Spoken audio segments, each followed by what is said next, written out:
오늘은 히스기야의 위기 대처, 히스기야의 위기 대처이라는 제목으로 말씀을 상고합니다.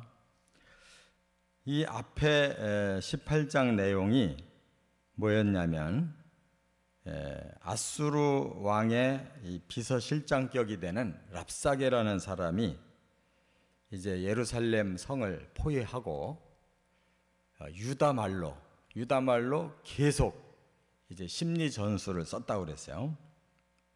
그것은 무기를 가지고 전쟁하는 것보다 말로 마음을 흔들어서 그들을 항복시키는 것이 훨씬 효율적이기 때문에 심리 전술을 썼다는 겁니다.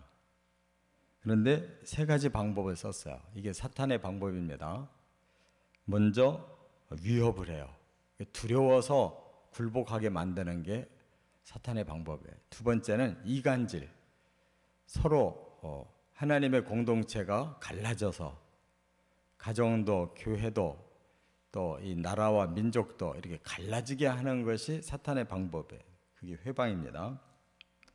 그 다음에 회유, 거짓말을 해가지고 좋게 해줄 것처럼 이렇게 거짓말을 해요.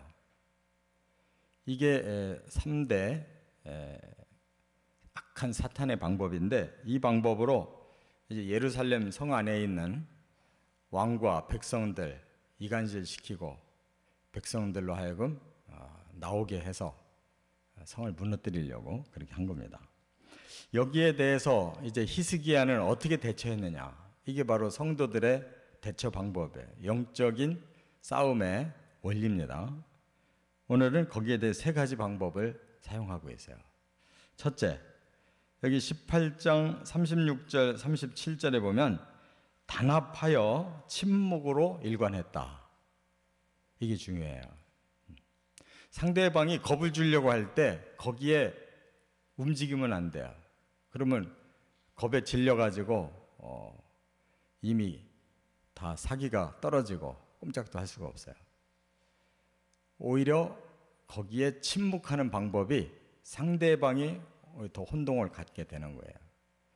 뭔가 자꾸 유도를 하고 있는데 따라주지 않으면 상대방이 제풀에 지가 죽게 돼 있어요.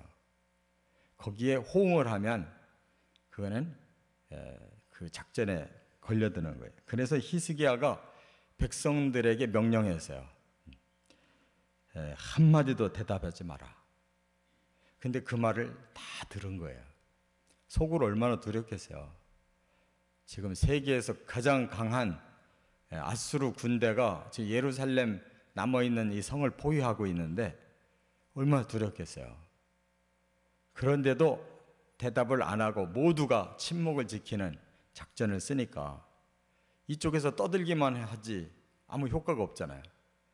그러면 무섭게 위협을 해도 한계가 오는 거예요. 위협하던 자가 끝날 수밖에 없는 거예요.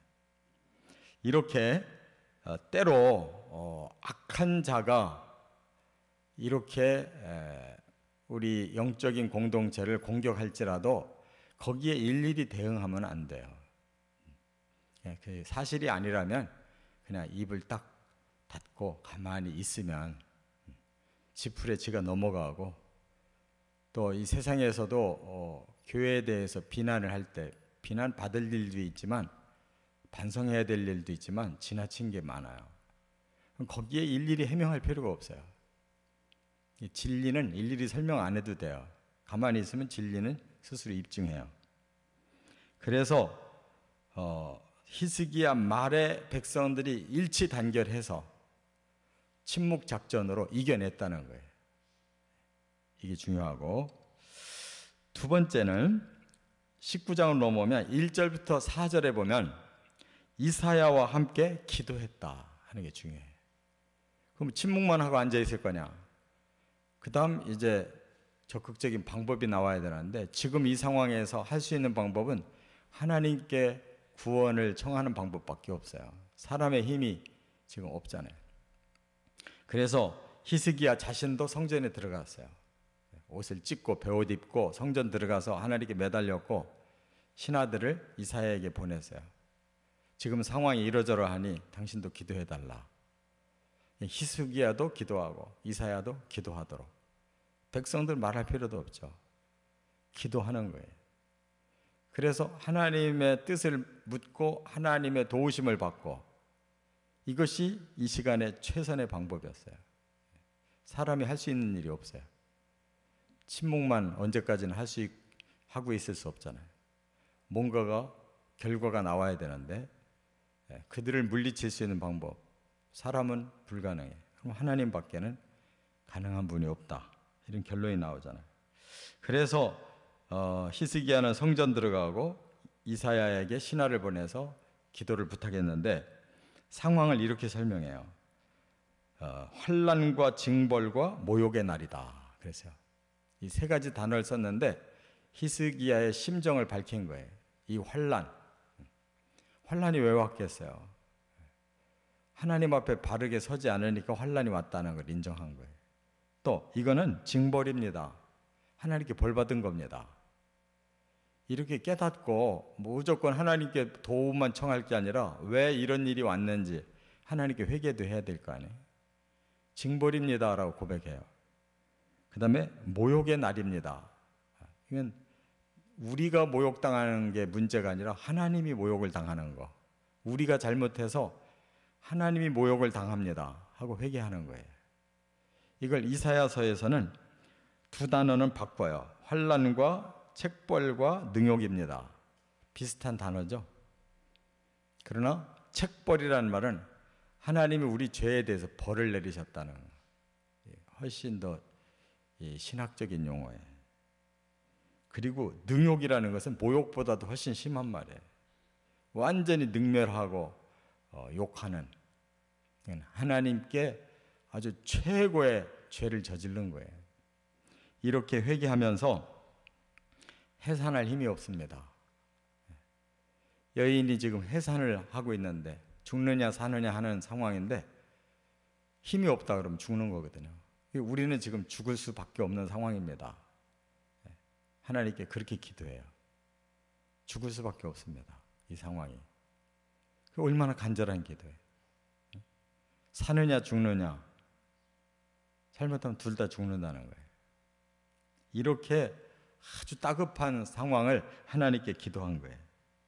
그리고 하나님이 우리를 생각해서 역사하는 게 아니라 하나님 당신이 영광을 받으시도록 하나님 꾸짖어 주십시오. 뭐 우리가 잘했기 때문에 도와달라고 살려달라고 하는 게 아니에요. 우리가 하나님을 모욕하게 한 죄를 졌어도 하나님 자신이 하나님을 드러내 달라는 거예요. 저 악한 자들이 하나님 모욕하는 거 하나님 증명시켜 달라고, 꾸짖어 달라고, 이렇게 이사야에게 기도를 부탁했어요. 그리고 여기서 저들이 하나님을 비방했습니다.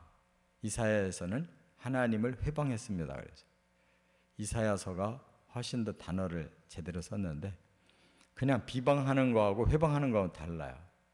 비방은 말로 나쁘게 말하는 거, 회방은 행동으로 방해하고 못되게 만드는 거예요. 지금 이 악한 자가 바로 하나님 앞에 그렇게 하고 있습니다. 이렇게 기도하고 있어요. 그러니까 우리도 죄인이지만 내가 죄인입니다라고 하나님 앞에 회개하면 그 사람은 바로 설 수가 있어요. 근데 내 죄가 뭐가 있냐? 결과를 나에게서 다 피해버리고 딴 쪽에다가만 결과를 돌리는 사람은 회개가 없는 사람이에요.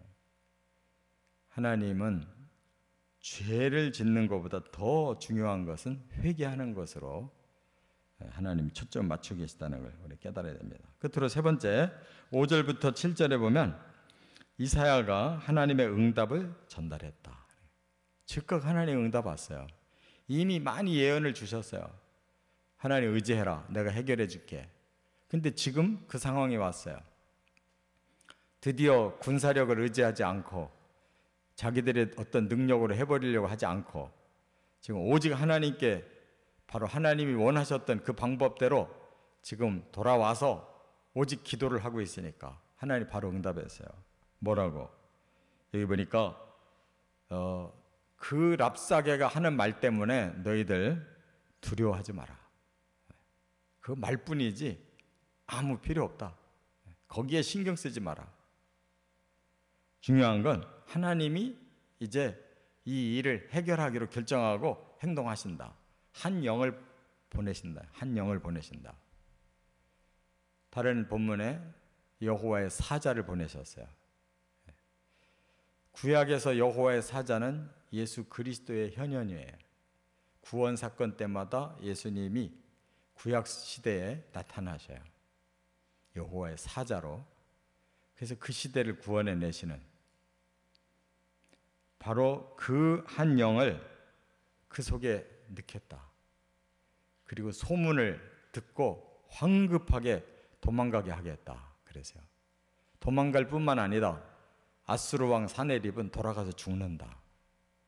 근데 정말로 성경에도 그 성취된 사건이 나오지만 아수르 역사 속에서도 그 사네립이라는 왕은 두 아들에 의해 암살당해요. 첫째, 둘째 아들이. 그리고 그들은 도망가 버리고 셋째 아들 살만에셀이 왕이 되는 거예요. 그게 역사의 사건이에요. 성경은 절대 거짓말이 없어요.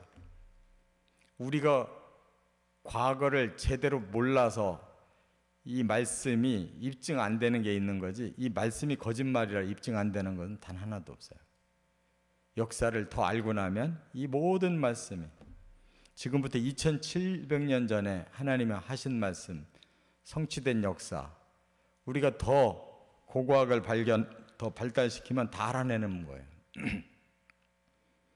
그래서 아수르라는 나라가 있는지도 몰랐어요. 세계사에서는 묻혀 있었기 때문에. 고고학이 발달해서 그 지역을 계속 파서 땅속에 묻혀 있는 아수르 제국을, 니느웨 성을 발견한 거예요.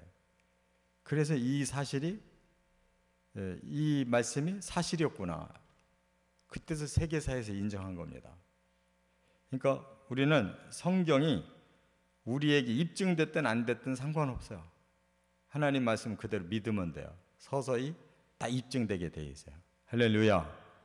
오늘 악한 자들이 이렇게 회유작전, 또 이간작전, 위협작전으로 믿음의 공동체 넘어뜨리려고 할 때 우리는 바로 이렇게 세 가지 방법으로 하나님 앞에서 승리를 거둬야 된다는 거.